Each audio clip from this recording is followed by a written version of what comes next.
All right, in this example, number 6, if the measure of angle 1 is equal to 42, so if measure of angle 1 is equal to 42, what must be the measure of angle 7 in order to prove that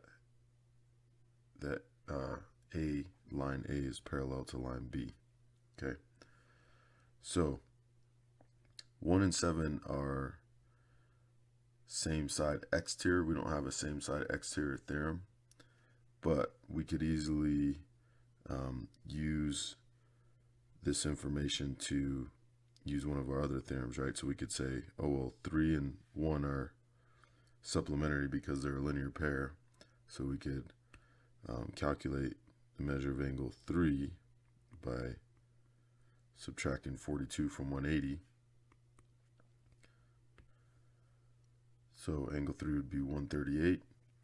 And then angle 3 and angle 7 are corresponding angles. And so based on the corresponding angles theorem, or the converse of the corresponding angles theorem, we could say that angle 7 would have to be congruent with angle 3. And so angle 7 would have to be 138, okay, in order for those lines to be parallel.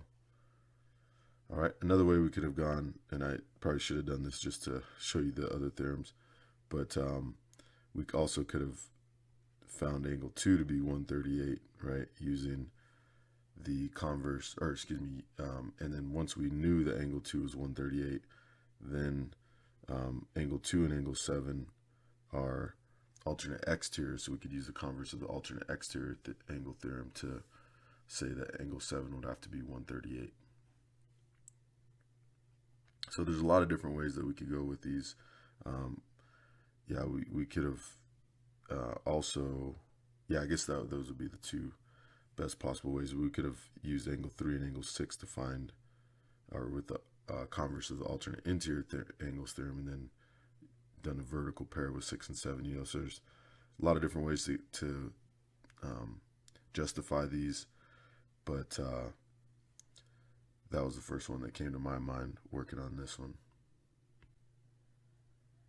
All right, in this case, suppose the measure of angle 3 is 128. So 128 for angle 3. And the measure of angle 6 is 10x plus 8. What would the value, what value of x would result in A being parallel with B? Okay, so basically we can use the converse of the alternate interior angles theorem, right? Because these are alternate interior angles, to say that, hey, those angles have to be congruent in order for the lines to be parallel. So we can set those angles equal to each other and do some algebra. All right, so we get 120 equals 10x. When we subtract 8 from both sides, we divide both sides by 10, and we get x equals 12.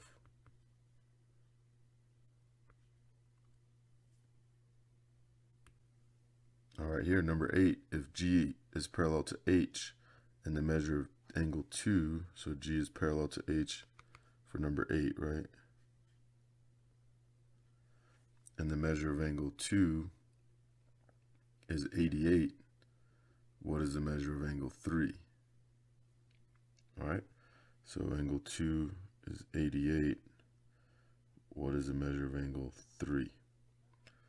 All right, so if they were parallel,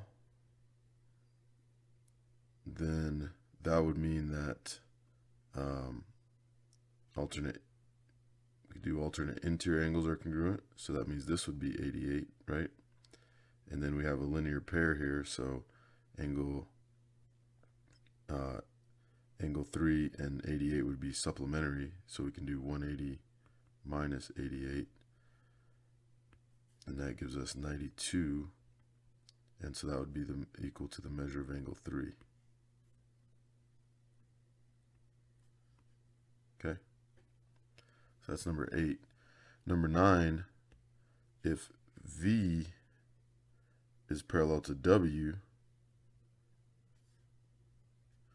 okay, so if those are parallel, and the measure of angle 1 is 120, what is the measure of angle 2? Okay, so in this case, the transversal would be G, right? And those would be same side exterior, which we've kind of worked, we've seen that those end up being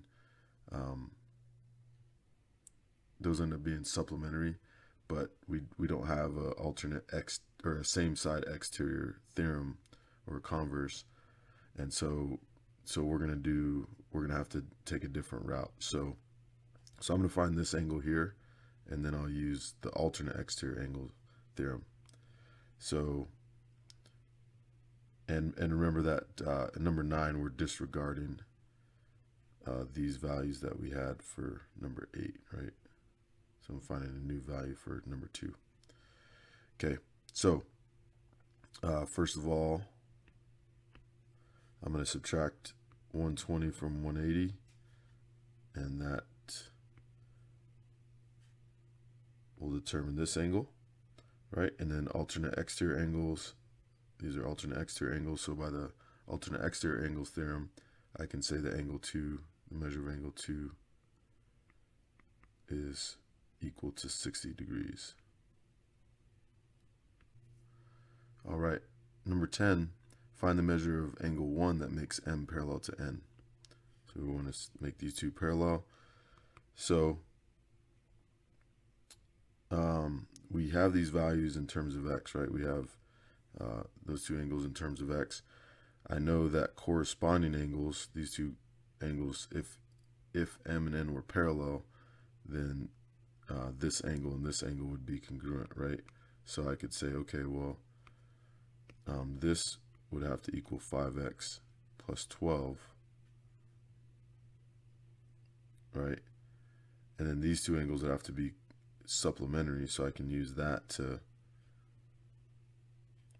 solve for x. And then once I find x, I can plug it in and find the value of these angles and find angle 1. Okay, so I'm going to say, well, 5x plus 12 plus 2x plus 14 equals 180.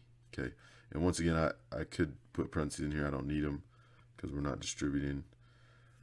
And we don't have any negatives or anything in front of the parentheses. So I'm going to combine like terms, 5x and 2x, 7x, 12 and 14, combine to make 26. You subtract 26 from both sides. So we get 7x equals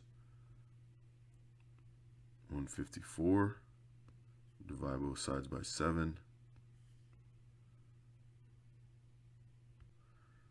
And we get x equals 22. All right, so if x equals 22, we can plug it in here, and these are vertical pair, right? So whatever, so the measure of angle 1 is going to equal, the measure of angle 1 is going to equal 2 times 22 plus 14, right? Because since it's a vertical pair, angle 1 has to equal 2x plus 14. So, in working this out, we get 44 plus 14, and that equals 58.